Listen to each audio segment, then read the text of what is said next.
নমস্কার, আশা করছি আপনারা সকলেই ভালো আছেন। আমার নতুন একটা ভিডিওতে আপনাদের সকলকে স্বাগতম। দেখুন গাছটায় কত ফুল ফুটেছে। হ্যাঁ, এখনও ঠিকঠাক সকাল হয়নি, তখন আমি গাছটায় এক গাছ ফুল ফুটেছে দেখি একটু ভিডিও করলাম আর আপনাদের সাথে শেয়ার করলাম। গাছে আজ মানে রাতে এত শিশির, এত হিম, এত কুয়াশা পড়ছে যে গাছের পাতাগুলো পুরো ভিজে গেছে। তারপর এদিকে আমি চলে এসেছি একটু মুড়ি খাবার করতে।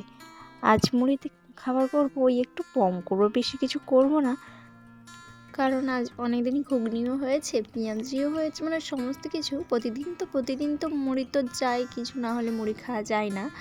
তো আজকেই কমই করবো। আর জানেন তো, আমার মেয়ে রাধে রাধে করতে শিখে গেছে। চলুন আপনাদের সাথে একটু শেয়ার করি।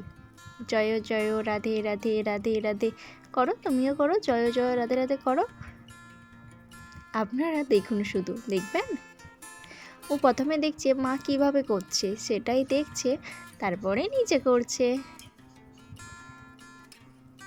চলুন, আপনাদের সাথে আমি ভয়েসটা শেয়ার করতে পারলাম না, একটু পরে দিয়ে দিলাম, কারণ ওই যে পাশে মাইক বাজছে তার জন্যই। তারপর দেখুন একটু আতা নিয়ে এসেছিল বাবা, সে আতাটা কেমন আমরা পেকে গেছে। আতা খেতে কার না ভালো লাগে, তাই না?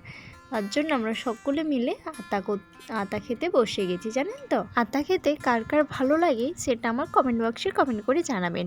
আতা খাওয়ার পরে আমি চলে এসেছি রান্নাঘরে, মেয়ের জন্য একটু খাবার করে নেব। বিকেলের টিফিনটা মেয়ের জন্য রেডি করতে হবে, তাই না? তাই রান্নাঘরে এসেছি। আজকের ভিডিওটা আপনাদের কেমন লাগলো? যদি ভিডিওটা ভালো লেগে থাকে লাইক কমেন্ট শেয়ার করবেন। টাটা।